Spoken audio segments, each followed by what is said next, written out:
What's up, everybody? It's Monday night again, 8 o'clock, and you're here with Camp Quarantine Presents Practical Magic on Manifesting. I always do that backwards. It's okay. It's Manifesting Monday on Practical Magic. I swear I will get it, and I'm going to manifest it. I get it. You are going to manifest it. And we are here tonight with amazing Tracy Locke. My name is Donna Vee. Tonight, standing in for our friend Kim Mazzella, who happens to be out, please help me introduce her, Tracy Locke. The one and only Terese Aiello. Give it up for Terese, ladies and gentlemen.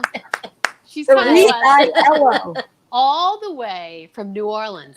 Now, Terese, do you say New Orleans? How do you say New Orleans? Now that you've been there for a long time, I just say New Orleans. You say New Orleans, so you don't say Nolans. Like people that actually live there for a long time, what do they really say? New Orleans. New Orleans. New Orleans? New Orleans. They say New Orleans? Yeah. Oh, that's New so Orleans. Nuts.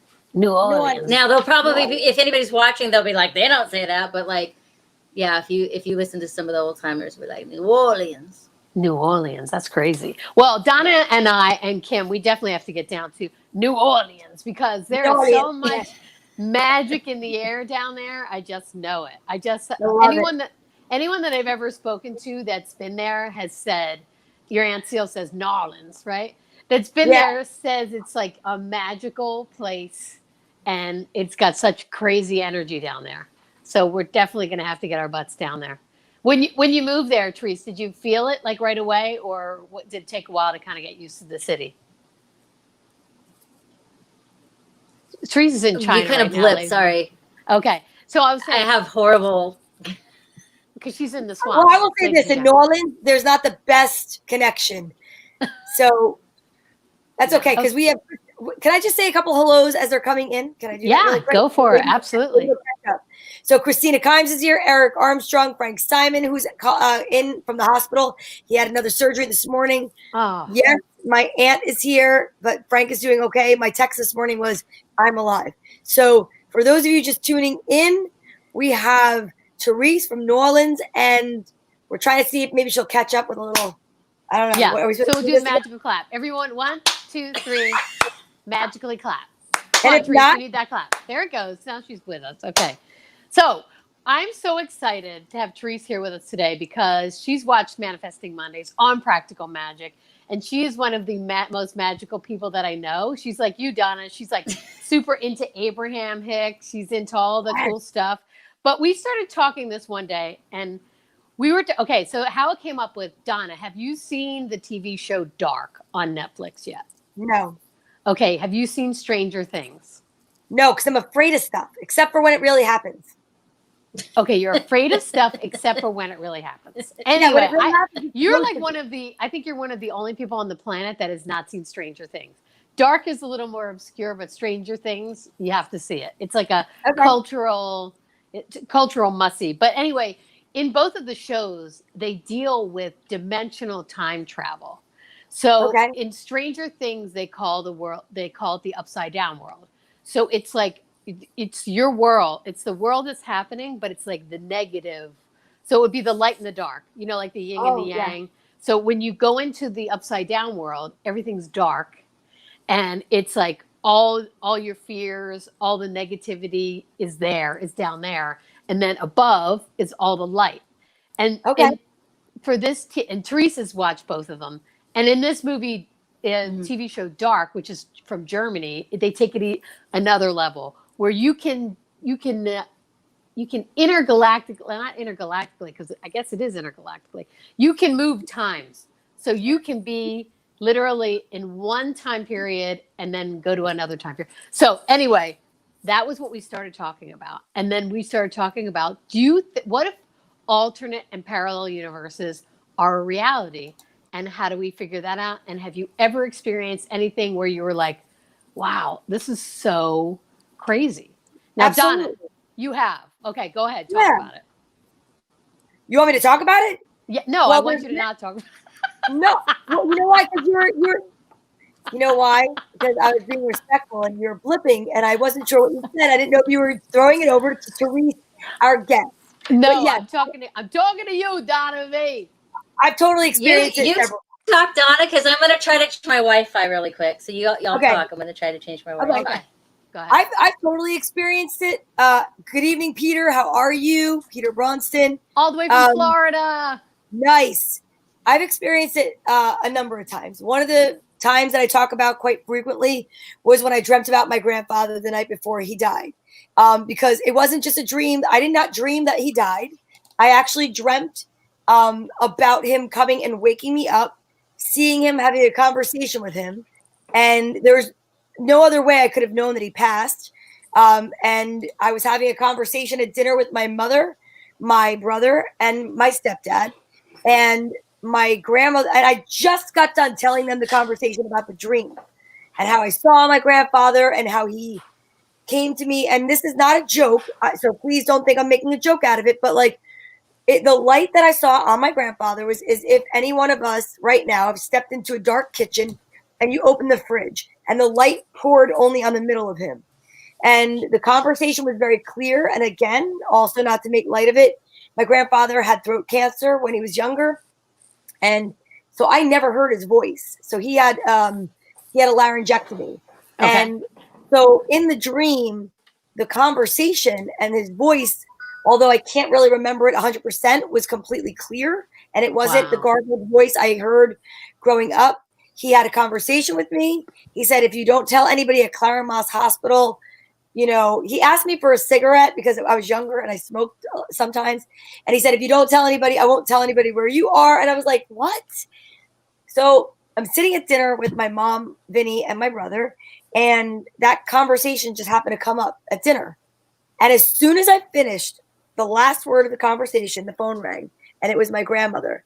And my grandmother said to my brother, can you please ask somebody to pick me up bread and milk? And my brother's like, what?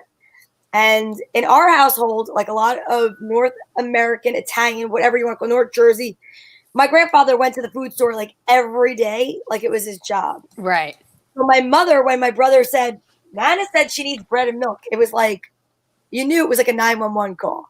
Right. So my mother picked up the phone. I looked at my brother and I hear my mother say, what do you mean daddy fell? As soon as my mother said that, I said to my brother, get in the car.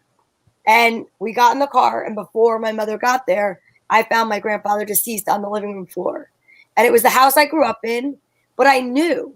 And it was like, he had a message to send me. He had a conversation with me.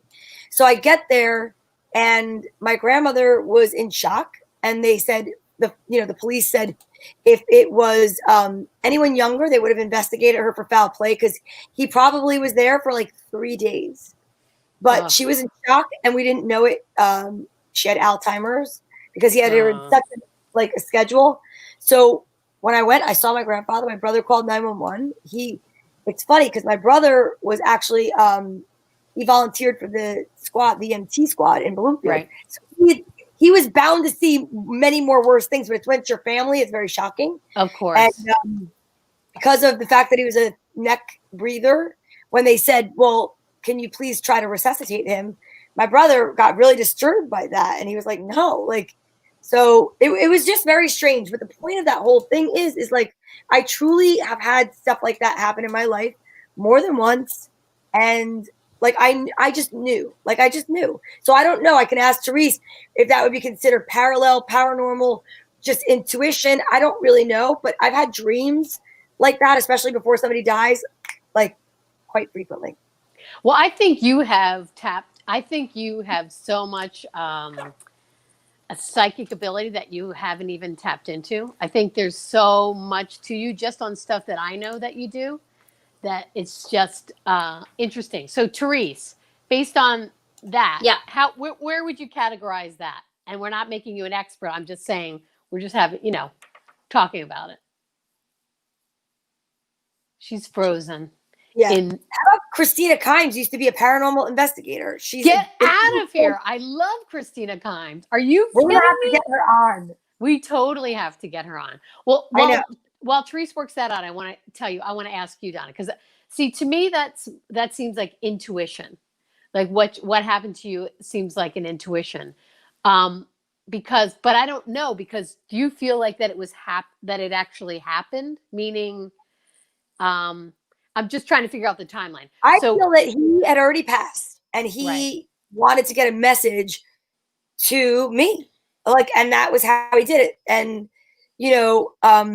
another example, if you want, do you want another example? Why I can give you two similar? Yeah. Was my mentor, who his name was Robert. He was diagnosed with HIV, and it was like early on when I'm talking very early 90s, like 91, maybe 92. I had worked in a salon, and he and I connected. He asked me to train under him, and I did. And when he was sick, I did not know that he was dying, and hospice actually was there. I mean, I knew he was dying, but what I'm saying is you don't know when someone's going to actually pass.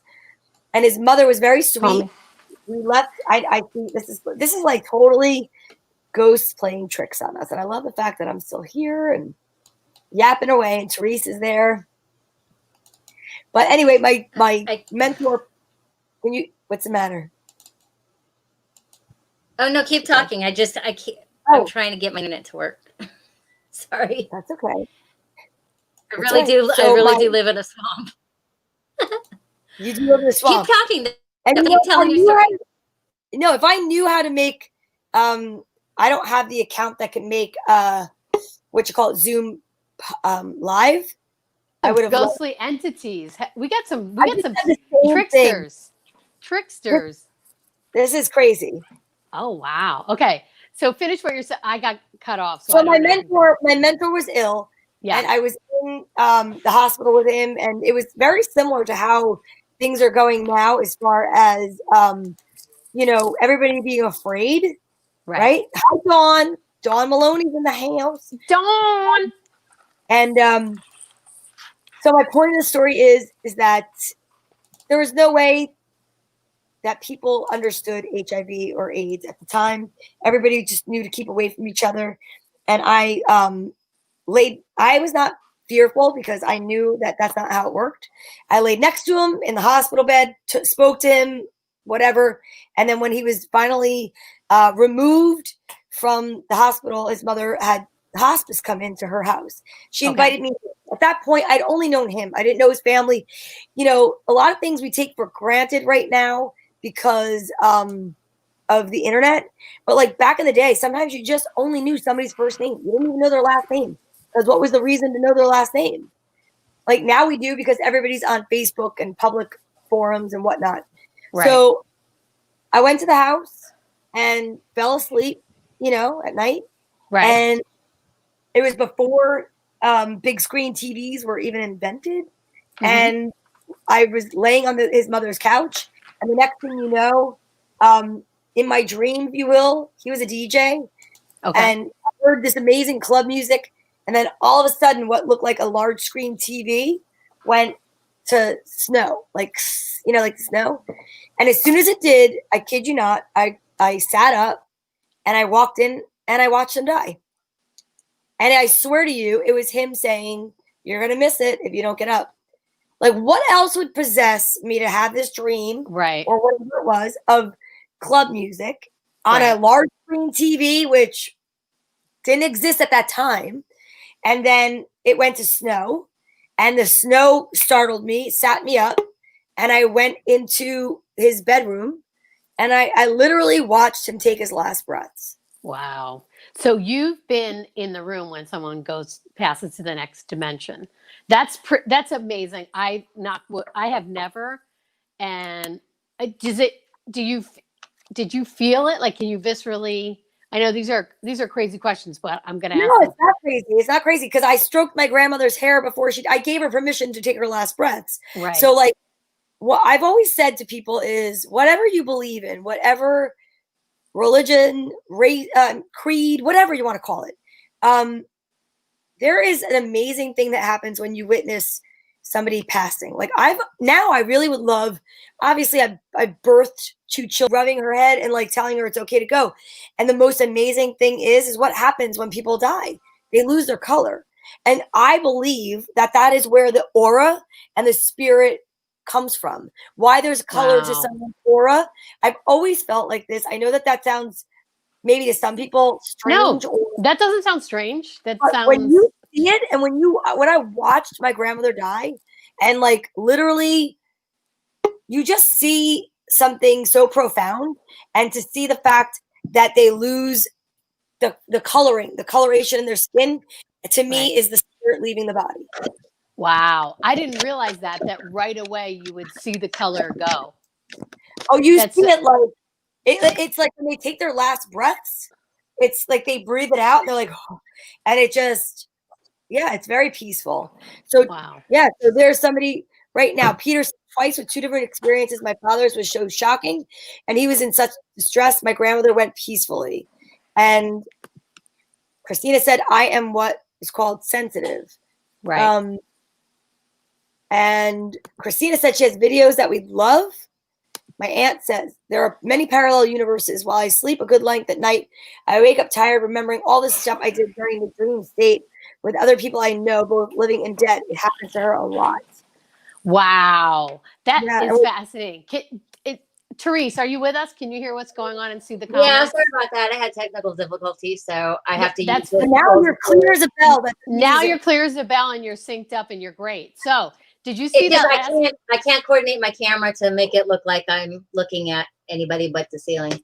Don't worry about it. Nobody cares. So here's the thing. Did you see that last comment regarding she has a dream state? So there are many parallel universes. When I sleep a good length at night, I wake up tired, remembering all the stuff I did during my dream state with other people I know, both living and dead. It happens to me a lot. Can you speak to that? Because you had a great story the other day where I was like, well, what? Well, yeah, basically what I was telling you was that I feel like maybe twice a month or something like that, I actually maybe astral project into like another parallel universe and just kind of hang out, do mundane things. And it doesn't seem like a dream to me because it's like it's New Orleans, but everything is slightly off. Like it's not exactly New Orleans like it is if you come here. It's like things are just skewed. There are people that are there that are almost the same but slightly different.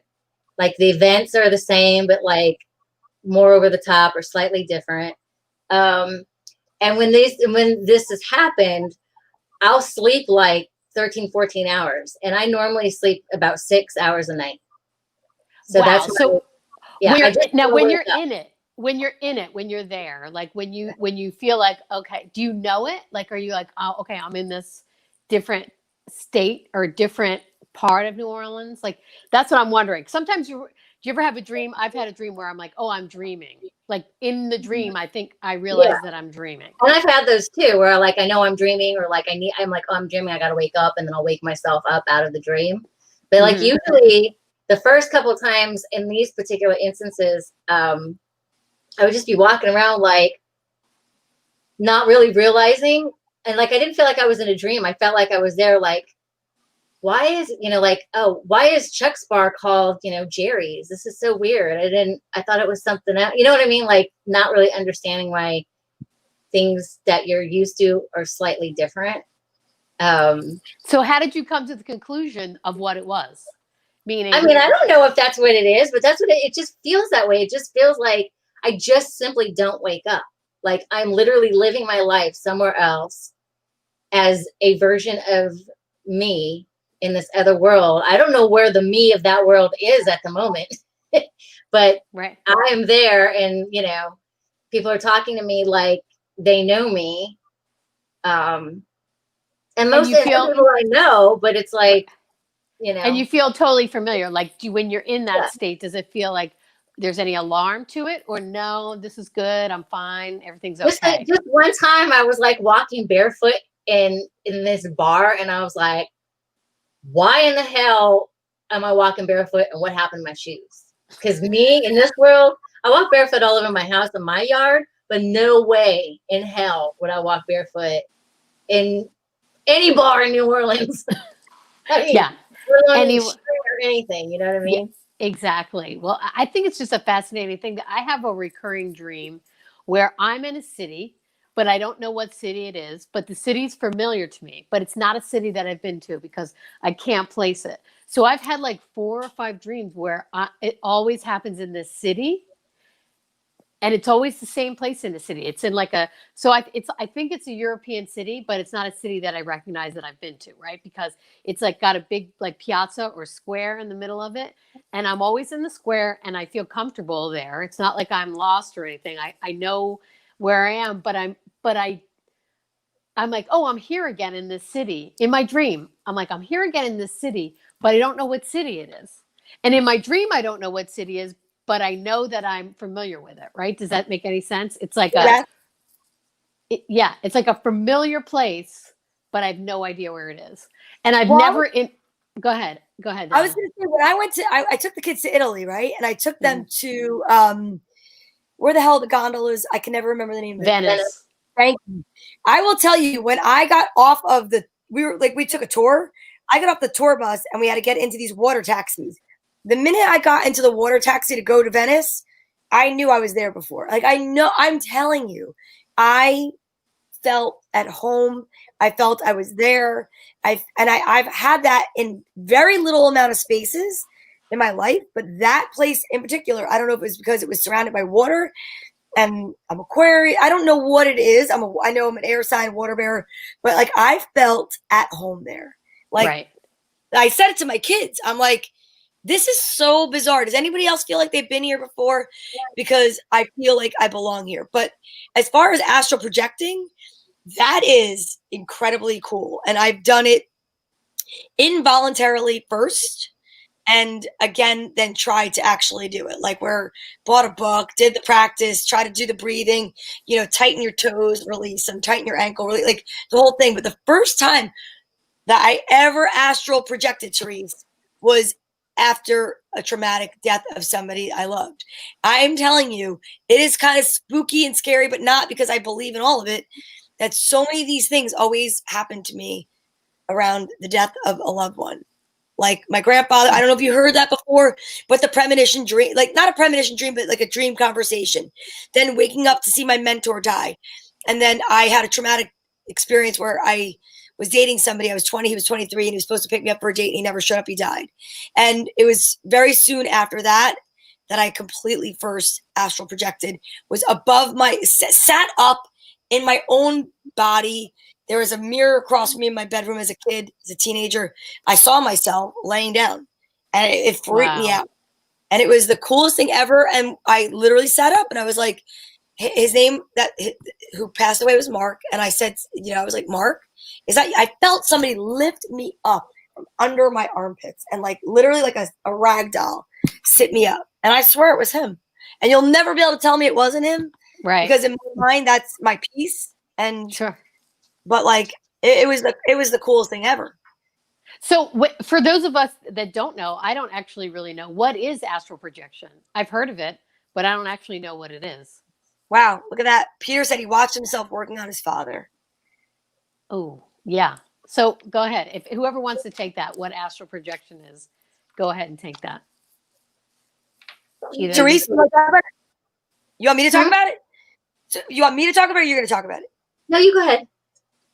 Well, what I know of it is when you have that feeling that you leave your body and you are consciously or unconsciously, I don't even know, floating above yourself. And like that, like technically, if you want me to give you, I could Google it to get you. No. I just wanted, like, this is practical magic. I just wanted layman's terms of like, so people go like astral projection. What does that actually mean? So the two times it's happened, right? Or the few times it's happened, the two different types that's happened, like I said to you, involuntary. And it's happened after a traumatic situation where you leave your body, and it's like a form of, for me, it was a way to find peace and seek peace and be able to kind of be in that realm where I was able to try to have a conversation with the person that I was looking for, because I was really upset that he passed.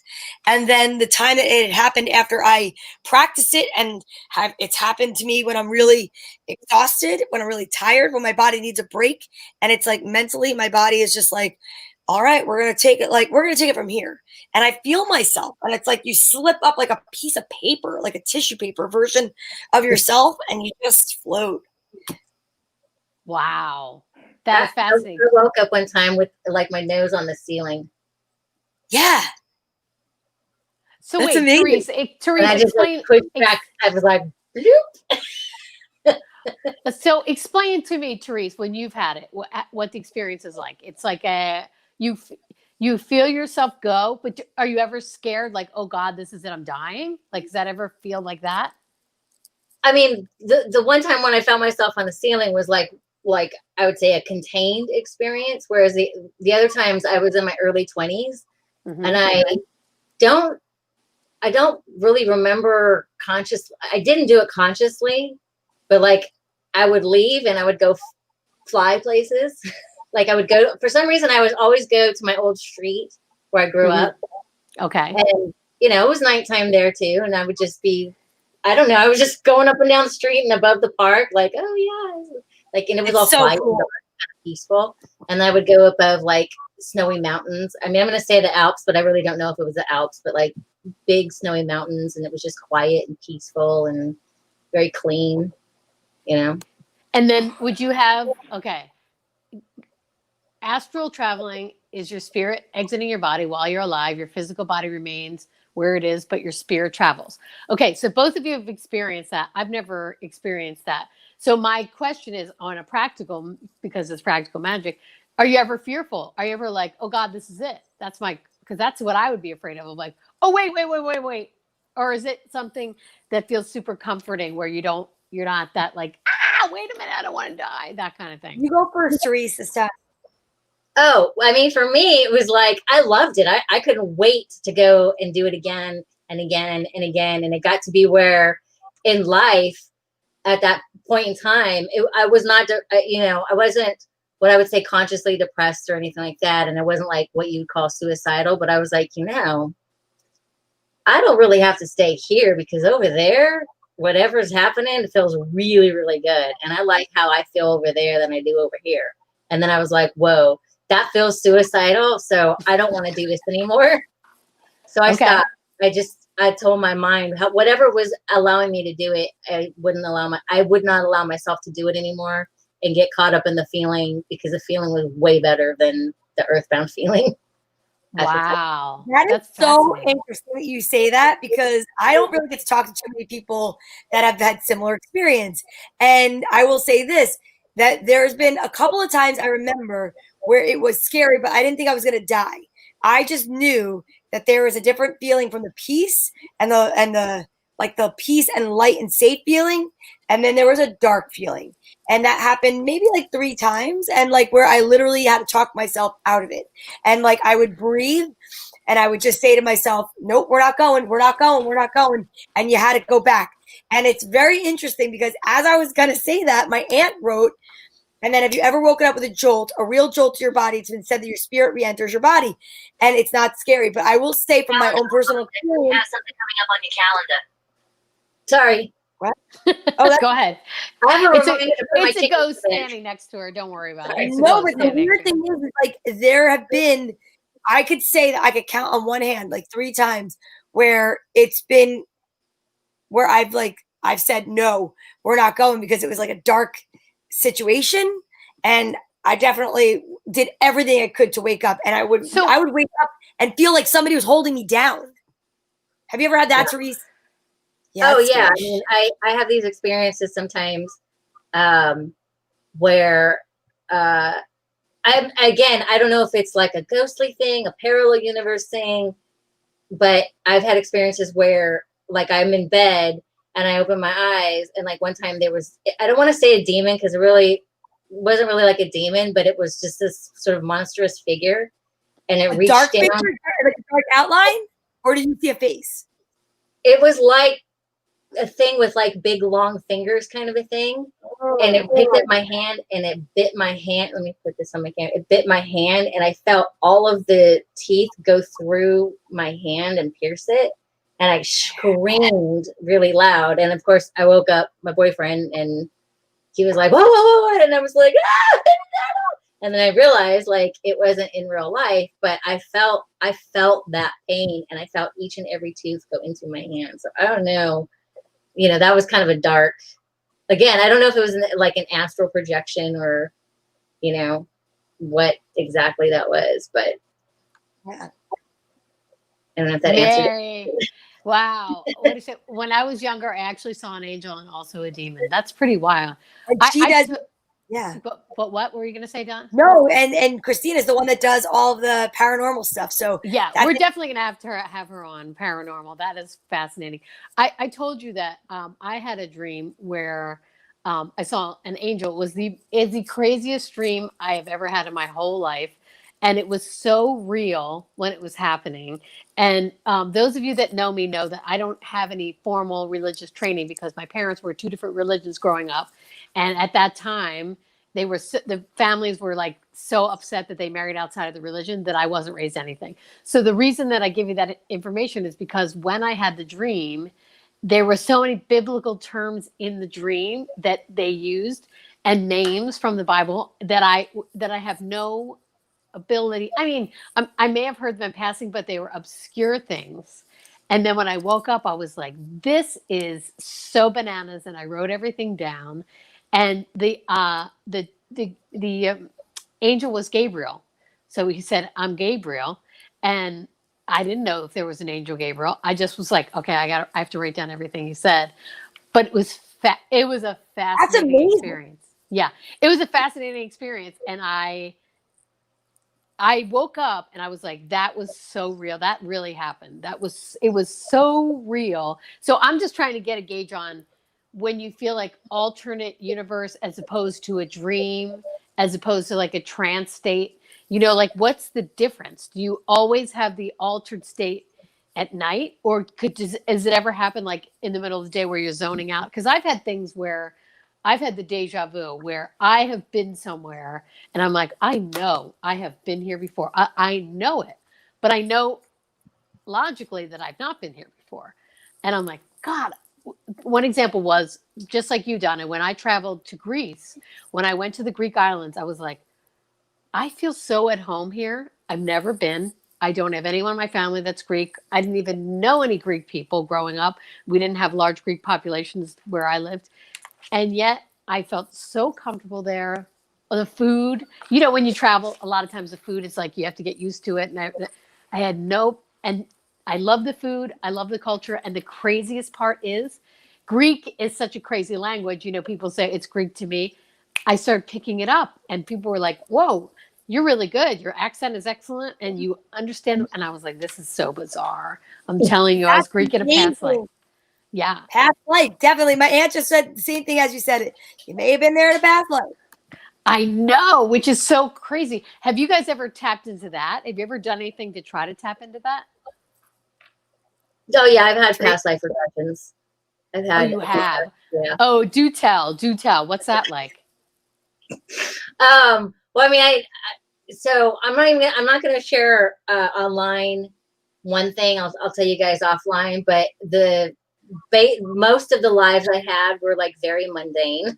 Like I was a fisherman and I drowned and like in I think it was like the 1300s, I was a farmer and I was very distressed because we couldn't grow food because it was the frost or whatever, and then the baby died, and it was like, You're like, really? Can I get away from this crap? But yeah. I guess what I'm asking is, what's the process like? Like, how does it work? Well, that particular session that I did was like a hypnotic thing where I went to a hypnotist and they did whatever they did to hypnotize me and just was like, what do you see? And I was just telling them what I saw and like, And they just take notes for it. Donna, have you ever done that? Yeah. I've gone to a hypnotist, but not for that. I went because I said when I was younger, I used to smoke. I'm not really proud of that. But in fact, the shame is part of the I swear to you, I went with a group of people. We drove down to this guy's house. He hypnotized us. We left. None of us smoked. It was the weirdest thing I've ever experienced in my life. Wow. And I was like one other time in my life at the Meadowlands Fair. And get out of here. Are you serious? I swear to God, I was with my first boyfriend, John Ilaria. We were there. They said I looked like Sandy Duncan's little sister. They said, put me up on stage with the rest of the people. And the reason that I know I was hypnotized, it was like 1,000 degrees out that day. And the guy hypnotized us. And I had on a tank top. And he said, it's winter. And my nipples got hard. And I was like, it's really winter. You're like that, or that guy is sexy as hi. But I'm telling you, it was so weird. It was so weird. And you don't remember it. But I will tell you, I'm always leery. And I want to go for past life regression. But there's like a trust issue. Like with, well, what if like they're just making it up? And look at Kevin Goatee. All your football teams stink. Yeah, we know. Meow. That's why we're talking about past life regression, Kevin. We're trying to figure out where else we're from, so we have someone else to root for, except for the Jets and the Eagles. Christina said too much information, Donna. Wait, was it because my nipples were cold? Like, I think that's what it is. Now, have you ever, guys, girls, whatever you identify as, we all have two at least, if not three. Go ahead. You're like, that's for another show and another day. All right. Now, what's your feeling, Terese and Donna, on deja vu? Like, have you ever had a crazy case of it? Do you have it a lot? Go ahead. Talk about it. Deja vu. I used to get deja vu all the time, and I don't get it anymore. I don't know why. I don't know if it was like trying to remind me of the other like universe, the parallel universe, a past life. And now I kind of have the understanding of that. And so I just haven't experienced it in at least a decade or more. Now, when you say you have an understanding of that, what do you mean? Like, I just feel like there are parallel universes. There's versions of us. I don't know if it's another like actual planetary universe that it's happening, and we can, when we astral project, we just zip over there somehow. I couldn't possibly tell you how any of this works. If it's quantum physics, I don't know any of that. But I feel like there is truth to that. Like, that's just the feeling that I get. So is the deja vu like a thin veil of the other version of me having already experienced what I'm now experiencing? So like the version of you had already been in Greece and experienced it, and when you went there, you were sort of like replaying what had already happened? Or were you in Greece as a past life, and that's why you were able to speak Greek better than, as a newcomer? I don't know. But for me, it's like, it's kind of one of those two things. Is it a past life memory, or is it like tapping into the parallel universe? Right, which is fascinating. Yeah. Donna, what do you think when you get a deja vu? Do you try to? So it's so funny. It's similar to what Terese said, but it's like, are we so like, have we been here so much? Like, if you listen to Abraham Hickson, you know that like whatever you've put out there, it's already out there. It's like already in your vortex. It's already being created. So there's like this other life that's already being created. And are you at a part in the human form where you're slowed down and you're finally just catching up to it? Where when you get there, it's kind of like you've seen the movie, right? Like, so your favorite movie in the whole entire world, you could probably say it like word for word. What movie would it be, Tracy Locke? Rocky. Okay, so Grease. Rocky or Grease. All right, so I'm more familiar with Grease than Rocky, and really I'm not even a TV watcher. But anyway, so if you were to... They're both movies, so you're okay. Yeah, exactly. So if you were to walk into a friend's house that was watching that movie, right, you've already seen the movie. So it's like whatever part of the movie you got there on, you could probably imagine what the moment before it was and the moment after it's going to be. And I feel like that's what deja vu is. Like, you've already been there, so that's why your brain can imagine beyond or behind. And like, then you're like snapped into the present moment. And that's why sometimes maybe where Terese is talking about, I can only just kind of put together with what you said, once you catch up to it, because once you've already realized you've been there, you're in sync. But if you're not in sync, you know what I mean? It kind of makes sense. That's the way I've always looked at it. Like, oh yeah, like I knew this because I've already been here, but I just haven't caught up to that part of my life yet. Wow, that's a fascinating way to look at it. That's a really fascinating way. Yeah, so like if this version of me is in sync with whatever versions of going on are like in other worlds or whatever, and we're all just like then maybe that's why I don't have deja vu anymore. Right. That's just the way I've always kind of pictured it in my mind. Like, that's what, to me, it's always been, because no one's ever been able to explain deja vu. But it's kind of like, if you have a premonition, it's like, is it really just more of the same thing? Is it like, okay, so if I am just so in tune with my life. Is it really a premonition, or is it that we've done this before, or on some parallel universe we like are living it? And it's like, have you ever edited a video and the video and the audio get like not synced, like a Chinese movie or whatever those things are, like Yes. and you see the lips moving but the sound isn't there yet, or vice versa. So a premonition to me is kind of like, well, you're at a state of mind where you're seated, like, like your body, your mind, your soul, everything's seated, but your thought process is just the movies keeps going. Right. And for Deja Vu, kind of like the opposite. Yeah, that's really cool. And this leads me to another thing that I want to talk to both of you about. Is like, because when we do practical magic, we always talk about there's things takeaways that we can give and stuff that we can do. What do you both, one thing that I struggle with, which I'm working more on with Abraham Hicks and all the different things that we have talked about, is listening to your gut. Okay. Everyone has signals. Everyone has, whether they're premonitions, whether it's deja vu, whether it's signals from the universe. How would you explain to someone how to tap into that? Because that's what I'm really trying to work on, because in your life, we're type A personalities. We want to get things done. We're women that get things done. I want, you take care of yourself, you work for yourself, you do your own thing. And then at what point are you able to stop and listen and not feel lazy about it? If that makes any kind of sense to both of you. Like, you're both the A-type personalities. So Donna, what I'm saying to you is, you had a situation with your work where everything changed.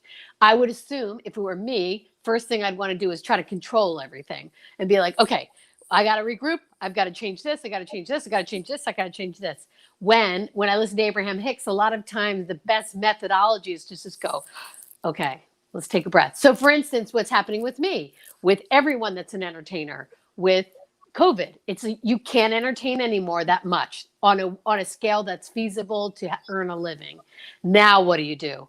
And I'm trying so hard to not to freak myself out and just to stay calm and know that the answers will come. But I guess it's a very long-winded version of saying, how do you do that? How do you calm yourself? Or what can you do?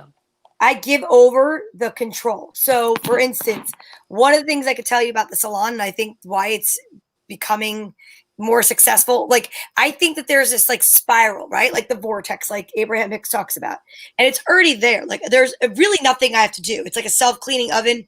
It's like a crock pot. You put something in it, you put your manifestation in it, you put your thought in it, and then you just let it go. You have to really learn to let it go. Like, an example is today, I decided to be really happy. I read the books I wanted to read. I talked about therapy. I talked about, in therapy about a great weekend that I had, whatever the case may be. And then I went to go take a walk in nature. And then I was like, you know what? I really should get my car inspected. And the friend that I was talking to was like, why are you doing this to yourself? You're going to freak yourself out. You're going to go to DMV. It's not going to work. Blah, blah, blah, blah, blah. I'm like, because I know it's going to be okay. I got in and out of DMV in a half an hour, drove down to DMV in like Wallington. And if I didn't just go with my gut and let it go, I put the top down. I was enjoy every time I drove from place to place. I wasn't like, oh my God, I'm never going to make it there. I was like, I'm going to make it there. I know it sounds crazy, and a lot of people can't grasp it. And I am very type A. And there are some parts of my life that I overdo I get it. I know. It's like, like, you ever get into somebody's car, you put your seatbelt on and you put it on at the really weird time where they step on the brake and all of a sudden you're pushing it locks. Right. That's like when you're resisting what you're supposed to be doing. But if you just put the seatbelt on while you weren't in motion and you did it for safety, it'd be a much more comfortable ride. So the moment you stop resisting, the moment things actually just go with the flow. And I got in and out, and I changed over my title on my car and got my car inspected in an hour. During pandemic time, COVID, at DMV, in 2 different locations. In New Jersey. Wait, you have to add, in North Jersey. Why? Thank you. You're welcome, Christina. I'm glad I sent you love and light to your knee. That's amazing. But basically, to go back to your question, is you just like when you really learn that you're not in control and you let it go, it's a much different ride. All right. T, what's your suggestion? What do you have to say regarding that? She's really good. She gave me some advice the other day that was really good. About just like relaxing and letting things happen or whatnot. Well, I mean, as I was telling you, like, I've kind of learned to tap into like the gut feelings, and I'm a medium, so I can actually hear what I call my team talking to me. So when I get really, really worked up and feel like I can't figure it out, what am I going to do? I don't have a job. I don't have money coming in. Then sometimes they just show up and they start talking to me, or sometimes like I'll just try to focus and I'll ask them, what do I do? And then I can hear them telling me like what to do, and that kind of thing. But I've also learned to understand my physical responses to things. And so again, with Abraham Hicks, she talks about going upstream, downstream, the whole concept of going with the flow, right? So if I'm pushing to do something because I'm panicked, like, oh my God, I used to be, for anybody who doesn't know me, I used to be a tour guide. There's not really many tours going on. So in my mind, I'm like, oh my God, what am I going to do? What am I going to do for money? Do I have to make up a new tour? Do I have to like go work at the supermarket? And I start freaking out and try to push for things to happen.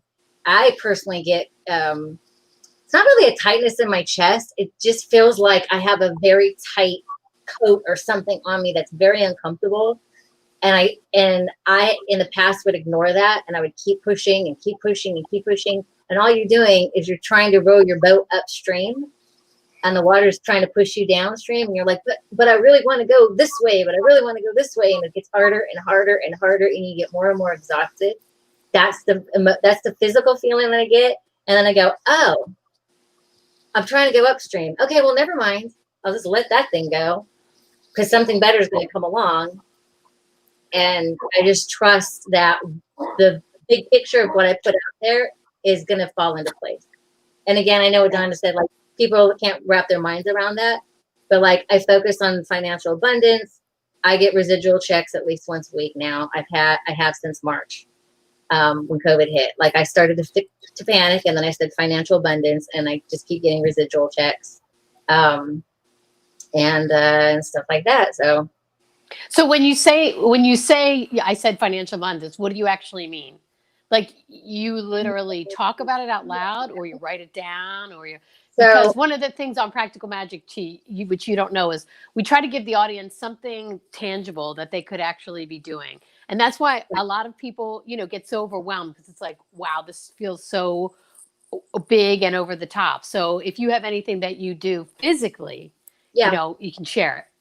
So I'm currently sitting at my desk right here on a sticky.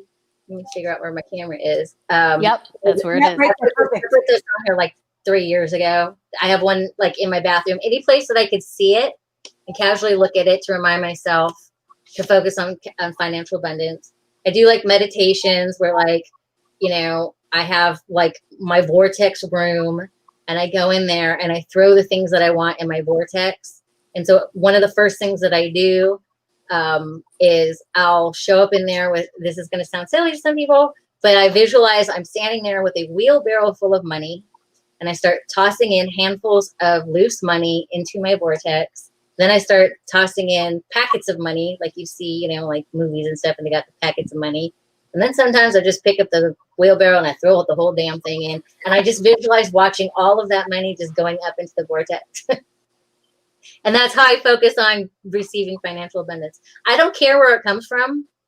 I don't, like, if like I said, a residual check, I booked a commercial, or somebody wants to do a private tour, whatever it is, as long as it's not dangerous to my well-being, it doesn't matter where it's coming from. Just go ahead and bring it over. So you're receiving it. What's that? What did you say, Donna? It was hard. It was no. I just said she's receiving it. That's the thing. It doesn't matter where it comes from, as long as she knows she's receiving it.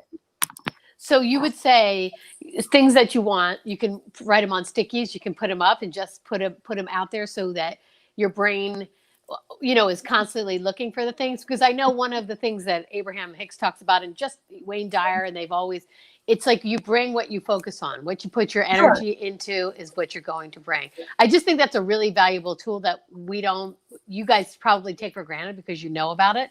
But that makes total sense to me. And that's something new that I've learned, of what you put your attention on grows. Because the natural thing is, again, as a type A personality, where I've got to control everything that goes on, I need to need to, in my mind, I need to worry about that. I need to worry about that, worry about that. What I'm trying to do is reframe that and say, you can't worry about it. You just have to say it's going to be good. And then I'm asking you guys, what's the game plan? How do you do that? Well, one of the things I know that you have, which you, with no disrespect, contradict yourself, you don't realize how much empowered you are. One of the things that you have in your room is what? What do you have in your room with all the pictures on it? Vision board. Vision board. What's another word for it? A focus board. Like, have you ever listened to Abraham Hicks talk about their focus wheel? So a focus wheel is basically like taking an idea like abundance, putting it in the middle, and then off of it are spokes.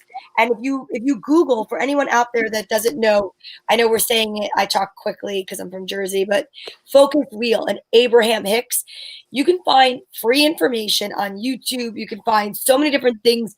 She's got so many different topics. And like, I love Abraham Hicks for that reason. But you can Google or go on YouTube rather and put in Abraham Hicks, no ads. I've said that before. And a plethora of information comes out.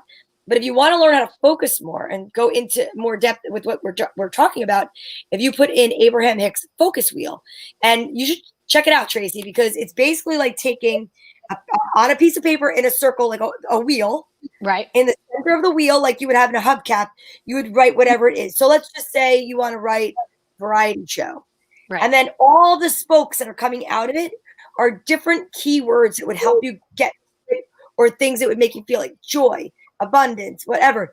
And you want to focus in on that. And it's so that this way you take your focus off of, instead of putting, variety show, not going to happen, too difficult to do, nobody wants to watch it.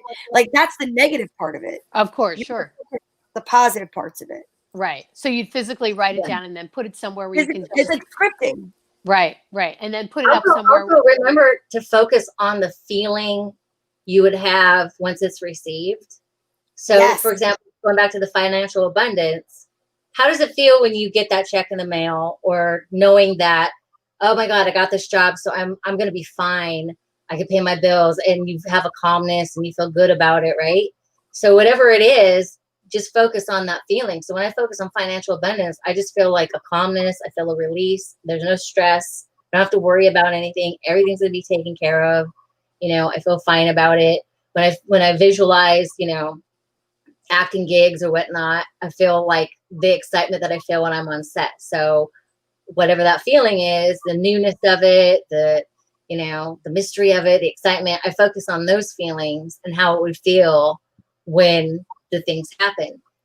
And just remember, like, you can't use the negatives, like, oh, well, I don't want to be a grocery clerk. I want to be a this. Well, you just put in grocery clerk and the universe is like, grocery clerk, you want to be a grocery clerk? They don't hear not. They don't even know. They don't hear the I don't want. They just hear the thing, right? So you have to always stay in the positive, variety show, financial abundance, whatever. Yes. Okay. So it's that's really valuable. I think that's really important, is to not, again, coming back to, you get what you focus on, really paying attention to your words and not even putting them in your vocabulary. If you can, like the can't and won't, the negative. Right. So picture this, a visual that just came to my mind Terese was talking while we were all talking, is, because I think everybody has seen this. Everybody's thrown a rock into a body of still water and you see the ripples that come out. So picture whatever that rock is that you're throwing being the positive word, financial abundance, and that ripple effect will come out and it will affect different parts of your life. So it's the same exact thing. That rock could have on it, ex-husband. I don't know. I'm just trying to make something up. I don't really want to affect my life, and I'm not married, so I'm fine with that. But something negative thrown into the same stillness is like putting things out into the universe. And that ripple effect is what actually happens when you put the words out into that. So if you can't physically, picture what a vortex is, maybe that's a little outlandish for some people. I like to picture a vortex like being a balloon, and the helium drags all the positivity up into the balloon. And now my vortex, this balloon, is filled with so many different things. But you ever see when they pop a balloon that's filled with confetti? Every wish I have is that confetti, and it comes out and it's like beautiful and it showers over me. That's the positivity. We're not talking about that paper bag that we're filling with dog poop and lighting on fire in somebody's like front steps. It's not that kind of a bag. That's not the vortex we want. So it's like when you can positively put things in, I picture them going up into like that bubble of light or that balloon. And, that would be like the layman's version of the vortex. Putting things out into the universe is that positive rock that you're throwing into that calm body of water. Remember that just the way that you can throw a calm word in or a positive word in, a tsunami is created by a disturbance in the water also. But we don't want to think about negative things. And when you do focus on negative things, the world is like, oh, you want some negative? I'll give you some negative. And that's why, like, if you do subscribe and listen to Abraham Hicks, she'll say, like, go back to sleep. Like, if you wake up and you like stub your toe, like, you might want to take a minute, take a breath, right or wrong, Terese, right? Because if you just go into the world with the energy of a stubbed toe, you're going to stub your whole day up. Right. I wanted to say something really quick before we ran out of time. That might be super, super simple and very, very small. For example, you're running late for work. You get on the roadway, you get on the interstate, and you're like, oh my God, I'm going to be so late. I'm going to be so late. I'm going to walk in. I'm going to be in trouble, blah, blah, blah, blah, blah. And what you're doing is you're creating things to happen to continue to make you be late. So when that happens to me, like, oh shit, I'm not going to make it over the bridge. I'm like, I'm still going to be on time. There's going to be a parking spot right in front for me. And then I look at the time and I'm like, I'm going to get there at 7:28. And then the entire ride, I'm like 7:28, 7:28, 7:28, 7:28, open parking spot, 7:28. And sure enough, I roll in my parking spot. I look at my watch and it's 7:28. 99.999% of the time. Isn't that amazing? All right. We only have a few minutes left. So I just want to hit on one thing. Was an international. And then we have to do a card. Oh, and then we're doing a card. Oh my God, Christina, we got to get her on the show. But listen, Terese, I know this is like a really big thing, but if you can put it in a couple, like a minute or two, the importance, one thing I thought was great, the importance of having a team around you and asking for that team. Can you speak to that just for a couple of seconds? We have like 2 minutes. Okay, yeah. So really quick, I visualized myself having like a spiritual team. And my spiritual team consists of a parking goddess, an Indian chief that protects me when I'm alone, Saint Anthony, because I was raised Catholic, he's my finder of blessings, and then a couple other sort of administrative type people that I don't necessarily know if I know who they are, like past relatives or not, and then I'll just touch on specific team members as needed, or I'll just be like, you guys, I need like everybody to come and like pick me up because I'm down or whatever it is. And I really feel like they huddle together. And then, like I was kind of saying, when I meditate and I hear people talking, sometimes they all start like talking to me and, giving me positive feedback when I'm not, when I'm kind of lost or whatever. That's fabulous. So you literally asked for it. You literally asked for it. Yeah. Like I know a lot of people believe in the whole St. Anthony thing, but if I cannot find something, I'll just be like, St. Anthony, what happens to that red shoe? And I'll just wait for a minute. Okay. And like he just tells me where it is. Do you know that box in the back of the closet underneath the bag full of old clothes? It's in there. And then I'll go and there it is. So you could pull a team. Donna, have you pulled a team? Do you have a team? Well, I always say thank you to my parking angels. I always get Rockstar Parking anywhere we go. You know that you've been with me. Yes. And I'm a huge fan of Archangel Michael. I feel like he's around me all the time.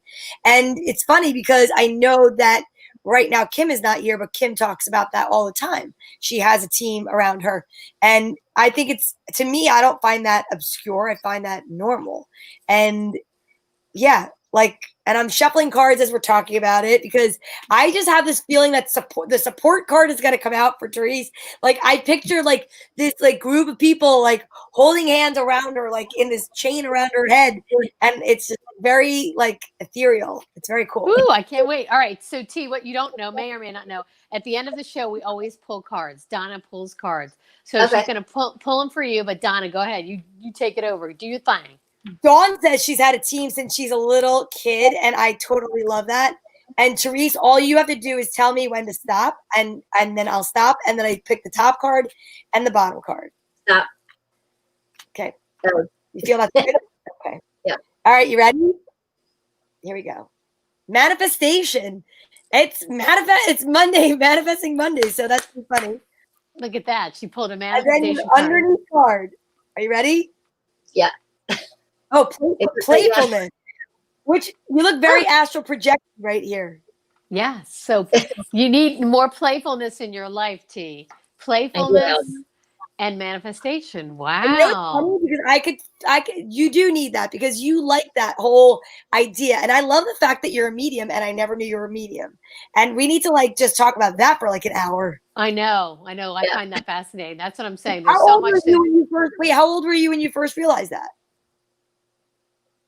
I don't think I knew what it was, but like, I don't know, probably like 5 or 6. But I didn't know what it was until I moved to New Orleans, and then I realized, like, oh, that's what that.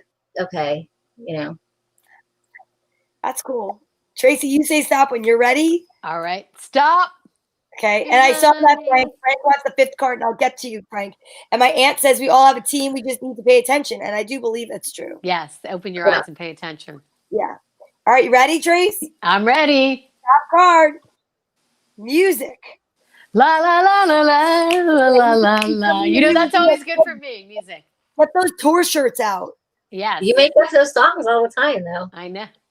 I told her. I said she should have she should make tour T-shirts for merch, and it should say whatever Tracy Locke, whatever on it, and on the back, or it should have the image of the actual video that she did, and on the back the date she released it, or put the dates of all of it, and be like COVID tour 2020, Yes. and then different shirts. People would buy that.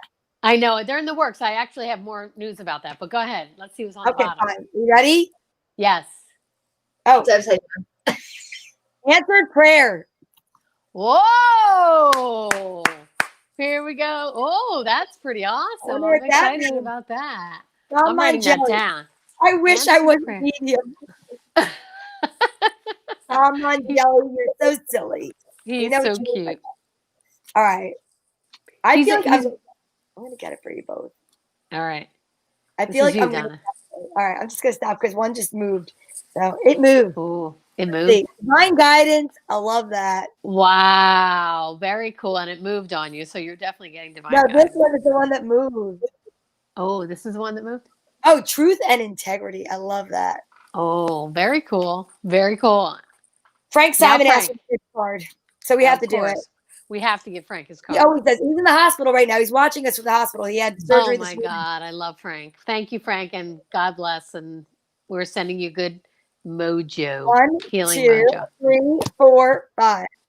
Serenity. Serenity now, Frank. Enjoy that hospital. Get the meds. Make them give you a sponge vest and make them make you extra chocolate chip cookies. Terese, thank you so much for being with us. Will you come back sometime and talk about being a medium and all that kind of fun stuff? Sure. She's like, She goes, sure, totally, Sure, dude, sure. sure. You were very California on that. That was a very California answer. Sure. That Well, was let's good. please wish our friend Kim Mazzella love and light. Seriously, she's Yes. going through a procedure. We want to send her all the best. And yes, heal well and quickly, Frank. And we want to say thank you so much to everyone that tuned in tonight on Manifesting Monday Practical Magic. I am Donna Vee. This is Tracy Locke, and that is Terese Aiello. Aiello. She's beautiful and amazing. And if you want, go ahead. What were we going to say, Terese? I was going to say, I don't even know where my camera is. We should make a sketch about that. Oh, That's pretty funny. Oh, yeah. Where can everybody find you and Terese? What will we be watching? Oh, yes. We do some really great, fun sketches together on Ironic Teas. So we are on Instagram. We are on YouTube. We are on Facebook. We are everywhere you need to be. Check out Ironic Teas. We do a bunch of really fun sketches, and they're all improvised. So we have a lot of crazy characters that we're introducing. And Donna is going to be one of the characters on our show. So you have to keep an eye out for that. Look at that. Improvising. Look at that. She's like, I'm going to be improvising. But ladies and gentlemen, you've got to go on before we leave. You've got to go on. You're on our channel now on Facebook, Manifesting Mondays on Practical Magic. We have videos that are up every single day that will help you with your journey. We have advice. We have positive, memes. Everything's positive on the page. So if you need a little uplift, you got to check out Manifesting Mondays and check us out every Monday at 8 p.m. You guys have been awesome. Ladies, you're the best. Thank you so much. Have a wonderful night. Go astral project yourselves out of I'm here. going to try that. I'm going to do that. You should. I can help you. I'll let you know. I'm going to tie a rope to my ankle just to be sure.